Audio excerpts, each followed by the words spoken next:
You can't f with us, man. Quit playing, man. I looked at you like a little brother, and then I ain't really that mad at you because you just a little easily influenced. Like I'm really mad at that Floyd because he got you doing this. Cover. Oh, okay. But in a real fight time with 8-ounce gloves on, bye.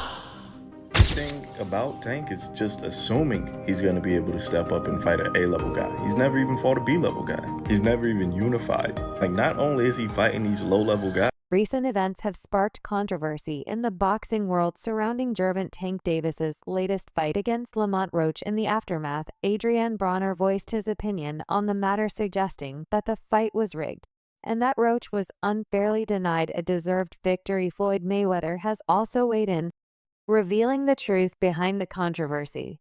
If this kid said he'd been training every day for years, every day in boxing, I'm somewhere in Aruba, in the Bahamas, in Dubai. I'm traveling the world on my jet, making millions.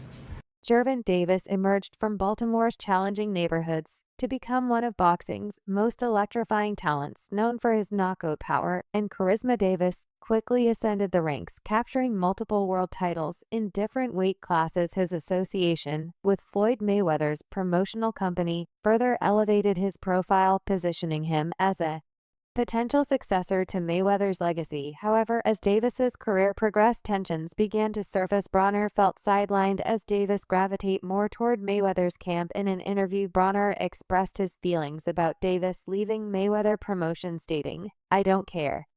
This remark hinted at underlying tensions between the two fighters. No, I haven't talked to him about it, but we talked about it before. You know, we talked about it a few times, but you know, now that he is doing his own thing, I hope the best for him, and I hope he is as big as the world. I don't care, you know. I just want to do good. He keeps alluding that there was something wrong there, that he wasn't happy with the support that he was getting. You know, is there something there from what he's saying, from what your relationship with him? That's not really for me to come out and talk about. You know, I'll wait until he's comfortable with saying and letting people know his business. But you know, now that he's on his own, you know, I hope it goes. Adrien Broner and Gervonta Davis once shared a bond that transcended the boxing ring. Broner, a former multi-division world champion, took Davis under his wing, guiding him through the early stages of his career. Their camaraderie was evident, with Broner often referring to Davis as his little brother. Broner has been vocal about the rift between him and Davis. He reminisced about a time when they were inseparable, but acknowledged that their relationship became strained. Broner believes Davis felt let down by him, leading to their current awkwardness. Like right now, me and Tank, like, it's weird because he loved me to death. He know I love him to death. But we don't talk every day how we used to. Nigga, it used to be a time where you ain't see me without Tank, or you ain't see Tank without me. But what happened was, I think what happened was, he just like, damn, bro. I feel like he look up to me so much. It's like, I let him down because he's somebody that really know like what I can do and how good I am. And it's like, he feel like, man, you tripping. You know what I mean? Admitted that he lacked the resources to fully support Davis's burgeoning career. Recognizing this, he introduced Davis to Mayweather, believing it was in Davis's best interest. Broner stated, "I didn't have everything. That's why I gave Tank to Floyd." Story. I brought him to the gym with an AB shirt on. Ooh, true story. But I didn't have everything right yet. You know, everything wasn't moving yet. You know, I was a little slow on my feet. So I gave him the floor. And every time we bring it up, Floyd like, "Thank you, AB. You gave me a good one." Does that feel like a win for About Billions Promotions as well? Of course, because at the end of the day, I don't care who promotes Gervonta Davis. I'm still gonna support him. Same way. You know, he's a little brother to me. Tank been around us since he was like 17, 16. Adrien was already famous on TV and everything. We brought him on the internet. Twin didn't even know him. Flew him out, let him live with him. Yeah. Under Mayweather's mentorship, Davis achieved significant success. However, their relationship wasn't without challenges. Reports indicate that Mayweather was vocal about Davis's performance during fights, sometimes criticizing him publicly. This dynamic contributed to Davis's decision to part ways with Mayweather Promotions, seeking independence in his career. Tank vents out on social media. He's been through a lot, throughout his life. So, but I take my hat off to him. I'm proud of him. Saturday night we had a game plan, and a lot of times when he says certain things on social media, I say, he's to me he's still a kid, and when I was that age, I probably would have did the same thing. I didn't have a Floyd Mayweather to stand behind me and tell me, about what's right and what's wrong. He got the job done, but my hat off to Ryan Garcia, tough competitor, tough fighter, and the best man won. The recent match between Gervonta Davis and Lamont Roach ended in a controversial majority draw. A pivotal moment occurred in the 9th round when Davis took a knee after a jab from Roach. Typically, such an action is ruled a knockdown, but the referee did not penalize Davis, allowing the fight to continue without interruption. What if Tank Davis is a fraud, right? Let's just put it out there. What if he's a fraud? I know what you guys are thinking. Jerry, stop it. You're hating. There's no way. You don't know that. I don't know that. We've never seen him fight a B-level fighter. Mario Barrios, these guys aren't B-level. Frank Martin ain't B-level guys. Stop the bullshit. It's always a thought in the back of my head, right? And I don't think Tank is a fraud. I would pick him over Devin Haney, a guy I'm really high on still after the Ryan Garcia situation, and Vasily Lomachenko, a guy I'm still high on at this old age. But we really don't know. There's really no evidence backing that he could beat Devin Haney or Lomachenko. Everything about Tank is just assuming he's going to be able to step up and fight an A-level guy. He's never even fought a B-level guy. He's never even unified. Like, not only is he fighting these low-level guys, but he's not looking the most impressive doing so. I mean, Frank Martin, he was arguably down to. He was down against Rolly Romero. He was down against Mario Barrios. Even Isaac Cruz was a very close fight, a 7-5 fight. And yes, of course, he's getting a knockout against, most of these guys. I'm not going to sit here and argue that. But we got to admit, Devin Haney, Shakur Stevenson, Lomachenko, Teofimo Lopez, they're going to be a lot harder to knock out than Mario Barrios, than Leo Santa Cruz. We got to admit this. So what happens if the knockout doesn't present itself? It's safe to assume Tank is going to be down tremendously on the scorecards.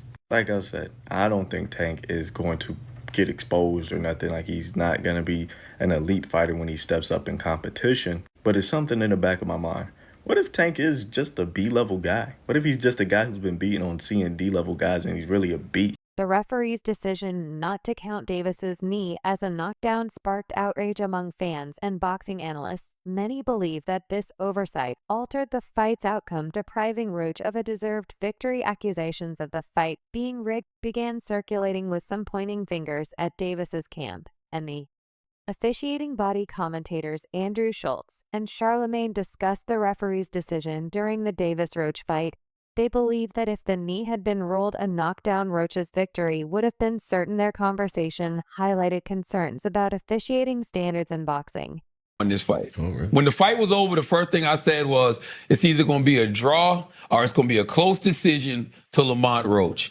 If they call this knee a knockdown, which they should have. A knee in boxing should count as a knockdown. It is what it is. We're not going to sit here and act like it's not. He wins that fight. Yep. Look at his confidence, though. He's stalking Gervonta. I'm going to tell you when his confidence went through the roof. After Gervonta took that knee and then went to his corner, Gervonta came back with a flurry. And Gervonta was landing. And Lamont handled it all. Handled it. After that, I was like, oh, Lamont ain't scared at all. It's in the 6th round. But look at his defense. Like, Lamont's defense is absolutely phenomenal. He's always ready to punch back. Look at him. Phenomenal. And Tank was hitting him hard. Yeah. Look at Roach's face at the end of the fight. He's swollen. Yeah. Like, it's not like Tank wasn't landing on him. Nah, this kid can both of them. Roach is tough, man. And then it's the whole Maryland, D.C. thing. Like, Roach can't get knocked out. You know what I'm saying? He get knocked out. I got to go back to D.C. He got knocked out by Tank. Nah, I can't do it. He fighting for a whole city. Yeah. And it's really Baltimore, D.C. Baltimore, D.C. That's right. The rest of Maryland, nobody's really giving a fuck. That's the real, you know what I mean? Like, if you're from Buckhead or wherever the fuck, what's the No, not Buckhead. I don't know. There's some shit that no disrespect, Maryland. I only know Baltimore. It's where all the white people live that work in D.C. but don't want to live there. Oh, you talk So about PG where County? no, you talking about where that fucking where the resort is. Oh, I know exactly. I was just there. I know exactly what you're talking about. I don't remember right now. Anyway. I know exactly what you're talking about. But we've had 2 very high-level boxing matches in the last few weeks. The Beterbiev and Bivol fight. And this one, like, this is boxing at its best. It's at its fucking best. It's make you love the sport. It man. really does. And this is why boxing is a great sport, because it's so unpredictable. Yep. But I'm telling you, it was something about Roach's confidence that was like, made me feel like, oh, Roach gonna be all right in that fight. Look at that. Look at that. These guys are in a phone booth. Good boxing, man. Both of them, yeah. Like, Good boxing. I want to watch this 3 more. During the 9th round, Gervonta Davis unexpectedly took a knee, citing an irritation from hair grease, as the cause. Roach Jr. expressed skepticism over this explanation, questioning how Davis suddenly experienced such discomfort. When there were no prior indications throughout the fight, Roach Jr. emphasized that regardless of the cause, be it sweat or any other irritant, a fighter cannot arbitrarily pause the match to seek assistance from their corner. You know, obviously the part with the grease in the eye, that took on a life of its own. You know what I'm saying? That was a headline in the fight. One is, what did you think when he said that initially, just like the grease in the eye? But 2 is like, when you was in the fight, was there any point that you saw that? Like, did you see like him kind of messing with his eye, or did you have any indication that that was something that was bothering him? No, see, and that's the thing. If you look at the whole fight, he was never bothering his eyes before you jabbed him. Before I jabbed him. Even that right hand that, like, you know what I'm saying, that kind of landed, he kind of rolled with it. But after that, you could see him wipe his eye. And then, right after I hit him with the jab, you could see him wipe his other eye. So it's like, it was corresponding to which hand that I punched him with and exactly which eye. So it's like crazy for him to say, it's grease in my eye. And I think even when he say that, you could see me, because I'm right beside him, you could see me like, nigga, what you talking about? So, right. But you say you don't think he willing though. Whatever. See, but who cares? Like, sweat gonna get in your eye, blood gonna get in your eye. Yeah, it don't matter. Spit fuck around and get in your eye. You know what I'm saying? But it's not like you can be like, all right, time out, ref. Hold on, Take no ref. time out. You can't do that. Right. Would you be cool with Steve Willis doing the next fight? Hell no. He can't do the next fight. No, he can't do the next fight. Right. No. Pops, it's a no? Hell no. Yeah, fuck that nigga. Yeah. You know how many Coach Ben on him, man. He lucky he ain't running Coach Ben after that fight. But look how many times he fucked the fight up though. Right. The knee, him going to the corner to get assistance, like who knows? Not saying that they did any cheating shit or nothing like that. But like he wiped his face with a towel. You can't do that. Right. You can't do none of that. Right. That's a disqualification. You turned your back on the ref after you took a knee.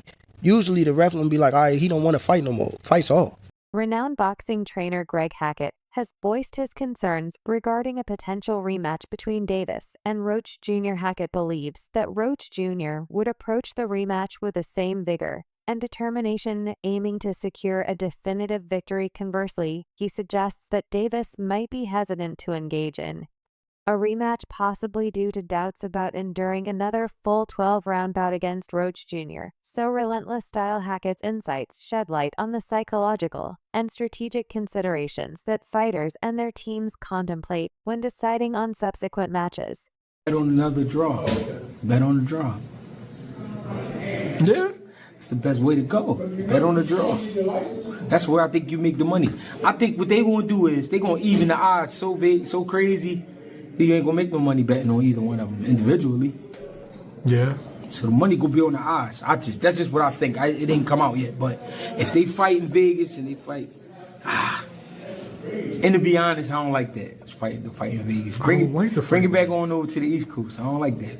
The DMV makes sense. I don't like how that smells. Something about the smell when you said Vegas.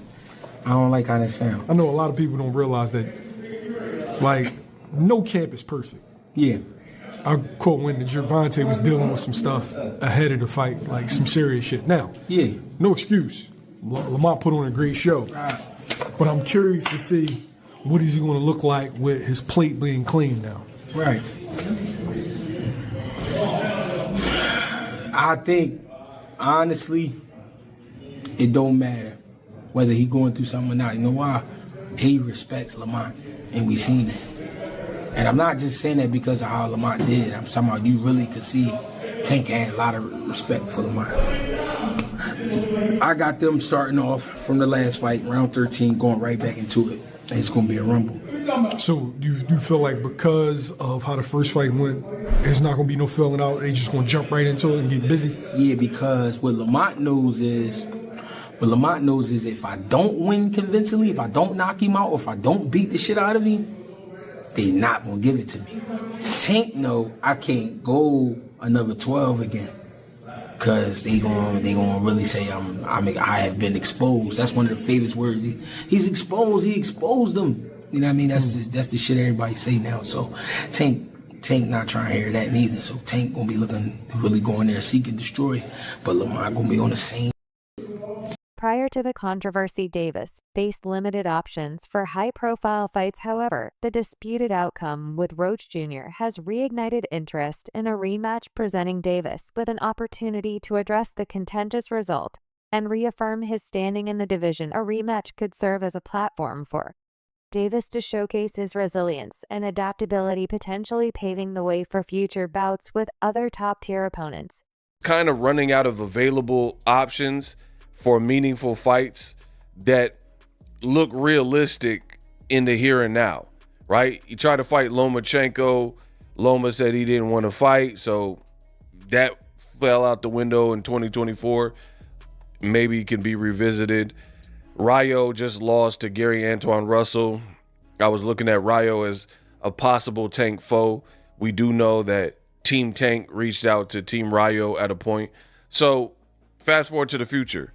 Shakur is doing deals with Turkey and Eddie Hearn. Seems like an obstacle.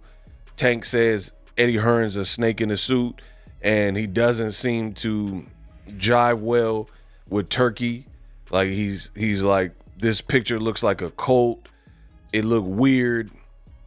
And he's taking shots at the whole movement. You know what I mean? The whole Saudi stuff. So for me, I think this is great for Tank Davis because now you could rob the bank twice, run it back, fans feel a type of way, which we'll talk about more, and you get to, like I said, rob the bank twice, run it back, get the clarity that boxing fans want, and then you can worry about the next move. Now, this is funny. I tell you guys all the time, there's a lot of low quality content in the world of boxing, right? The usual suspects, the resistant. In the initial encounter, Roach Jr. delivered a commendable performance, challenging Davis and making the fight a closely contested affair. Despite his efforts, the scorecards did not reflect his dominance in certain rounds, possibly influenced by Davis's reputation and drawing power in pay-per-view events. This scenario underscores ongoing debates about scoring biases and the influence of a fighter's marketability on judges' decisions. The Davis versus Roach Jr. fight has sparked significant discussions about in-ring conduct, the fairness of officiating, and the complexities surrounding rematches in professional boxing. As the boxing community anticipates potential developments, the narratives of both fighters continue to evolve, reflecting the sport's dynamic and often unpredictable nature. Really disciplined footwork. You never saw him lunging in. You never saw him lunging in. He was never able to time him. Gervonta, that is. He was never able to time Roach. He edged his way forward. It was discipline personified. That is what you need to do against a counterpunch. You can't make mistakes. You can't overcommit. And that is what Roach did. I also thought Roach was great with the left hook. The left hook landed pretty well. And we saw Gervonta taking a lot more clean shots than we've seen in recent fights. I mean, he really was doing really well. And it was up close as well. It was up close. He worked really well on the inside, Roach. And he was punching on the turn as well. So when Gervonta was trying to, use lateral movement and pivot out, Roach would follow him around and keep throwing punches. And that was really good as well because, when a counterpuncher or when anybody is on the move like that, it's extremely hard for them to counter you. And so that is when you can commit a little bit more. And there were moments in the fight when Gervonta was in front of him with a high guard and Roach was throwing 3-4 punch combinations. Most of them weren't landing, but you'd get the third shot in or the fourth shot in. And overall, I just felt like it was a great game plan from Roach. I really did. And I have to be honest, during the fight, mid-rounds, I was like, okay, I expect it to start slipping away from now. I'd sort of almost built this narrative in my head of what I normally see with a Tank Davis fight. And before the fight, I was saying, first few rounds, expect Roach to probably rack up a few points. Gervonta will start to work him out, down the information, and then he'll start timing him. But as it went on, it just didn't happen. It just never came. And Roach rolled on, and he did such a good job. And I think that, look, I'm giving Roach all the credit here. It was close regardless. This was a close fight. He didn't win all the rounds. There were moments where Gervonta was having a little more success than him, landing those shots to the body, landing clean